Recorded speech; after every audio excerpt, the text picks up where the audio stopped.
Hi everybody, I'm so excited to be here with you today. My name is Natalie Jordan. I'm going to talk to you a little bit about marriage and statistics that come behind marriages. So I was married when I was only 18 years old. I met my husband, Jeff. He was a returned missionary and he was 21 years old when we got married. As far as statistics go, our marriage should have ended years ago. But through good times and hard trials and really focusing on the Lord in our marriage, we have managed to make it work. There's a great quote by David Muir, and it says, "A great marriage is not when the perfect couple comes together, it's when a perfect couple learns to enjoy the differences." And I think that's really a big important thing, is learn to live with each other and know that not each other are not perfect. We are all imperfect beings living in this world.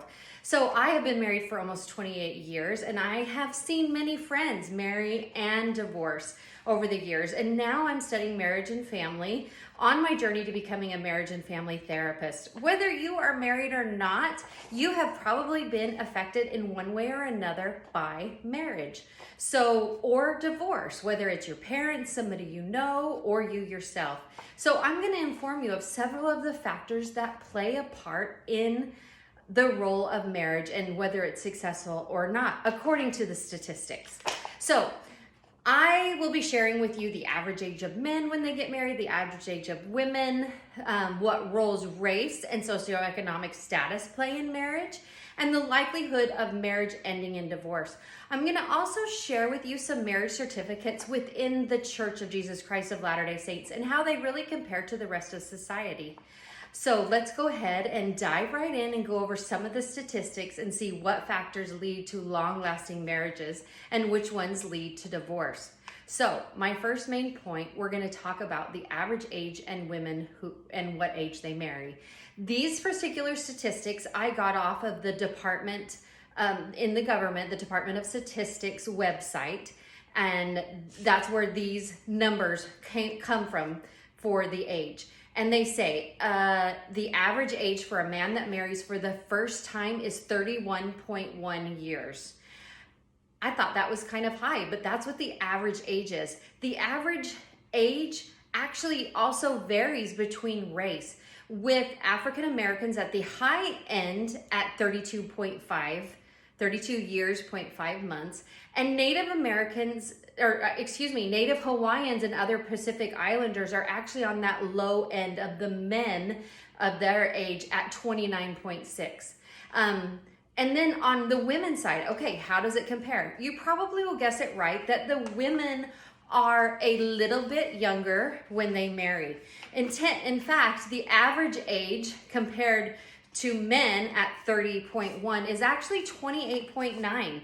Again, the African American women are at the high end of that age at 31.7 compared to the 32.5 for the men. And on the low end for women is not the Native Hawaiians and other Pacific Islanders, it's actually white and non-Hispanic women. And their average age is 27.8 years when they get married. So I thought it would be interesting to look at the difference from currently. These statistics were taken from a study from 2019 to maybe 1920, when things were a little bit different. So men in 1920 were married on average at the age of 24, and women were married on average of 20.3, according to the U.S. Census Bureau in 1920. Wow, what a difference, right? So here it is almost 100 years later, over 100 years later, now that we're in 2021, and the age has gone up significantly.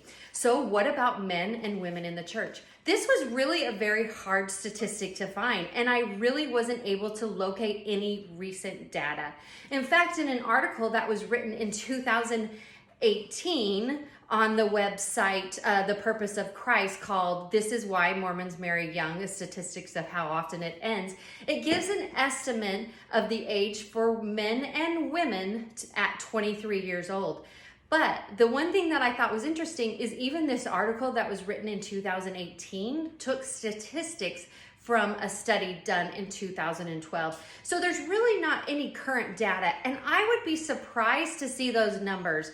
I wonder, with the missionary age changing in 2012, if that number went up a little or if it came down a little. I don't know. There's no statistics behind it, but it would be an interesting study to look at. So let's look at, now that we have the main idea of about when age that men and women marry, let's talk about the reason that this has changed over the years.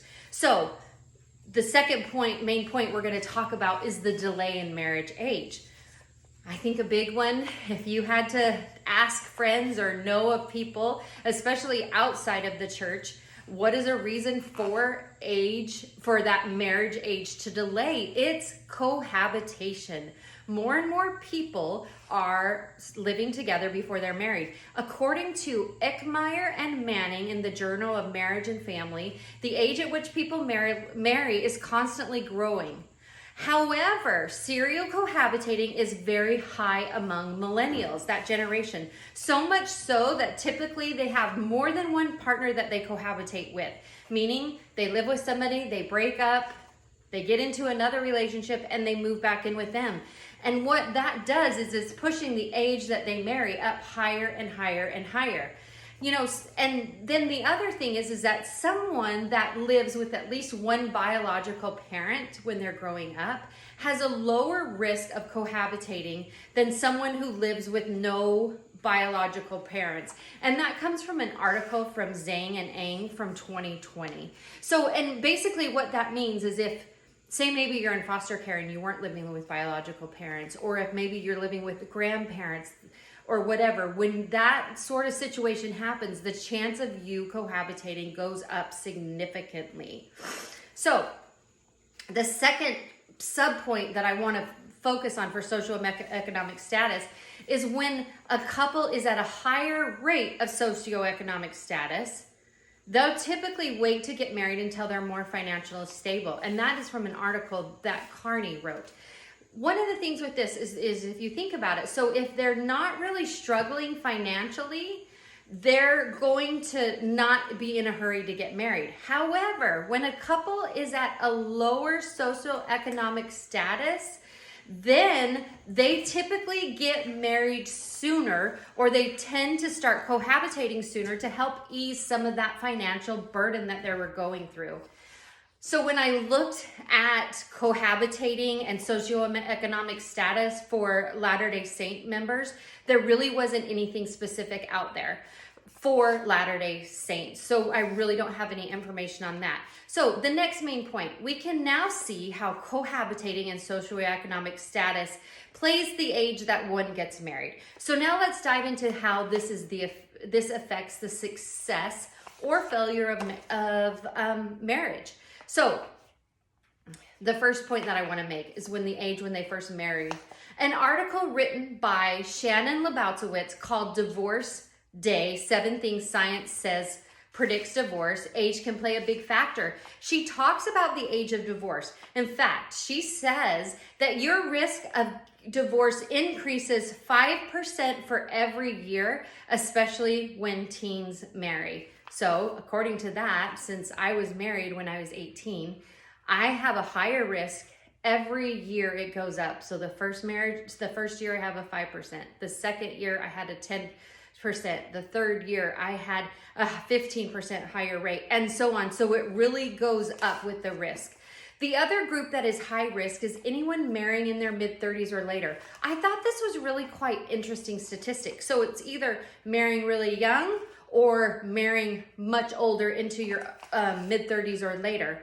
Lebowitz quoted Wolfinger in her article saying, for almost anyone in the late 20s seems to be the best time to tie the knot. So that actually seems to be like the sweet spot for age to get married, is right there at in the mid-20s. The second part of socioeconomic status in marriage, as I mentioned before, some of the higher socioeconomic statuses will typically wait to marry. They have typically finished college, established their careers, and are really financially stable, and they have a much lower rate of divorce, according to Carney. But someone of lower economic status, they'll typically marry much younger with much higher rates of divorce because of the struggle of finances. They begin cohabitating quite often and bring children into that. And because of all of these, everything just kind of builds on each other. And that's according to Zhang and Ang again in 2020. So the last point I wanted to look at the Latter-day Saints and the longevity of their marriage. According to Harmer and his article posted on that Purpose of Christ website that I mentioned earlier, couples who married in the temple, only 6% of those temple marriages end in divorce. On the other hand, the rate of religious and non-religious Americans that divorce is at a rate of 52%. That is a very high rate of divorce. So when you get married in the right place with the right person, your chances of getting divorced goes down significantly. So today we've explored those 3 different factors that play and really play into divorce. We've discussed age, we've discussed the rate and socioeconomic status and how that role can play in a marriage. And we see how financial burdens affect that longevity of a marriage also. We also see how the effects successful marriage, how much greater the chances of a successful marriage when it happens in the temple. So from a society standpoint, we can see how many factors play into the success of marriage. We learned from Lebowskiwitz that when you are not in that sweet spot of the mid-20s to get married, your chances of divorce increase 5% a year. According to all of these factors, my marriage should not have worked and it should have ended long ago. However, according to Harmer's statistics, marrying my husband in the temple put us in a huge advantage. I just want to end with that quote that I gave at the beginning. A great marriage is not when the perfect couple comes together. It's when an imperfect couple enjoys to learn their differences. I hope that we can all take this advice and work at enjoying each other's differences. Thank you.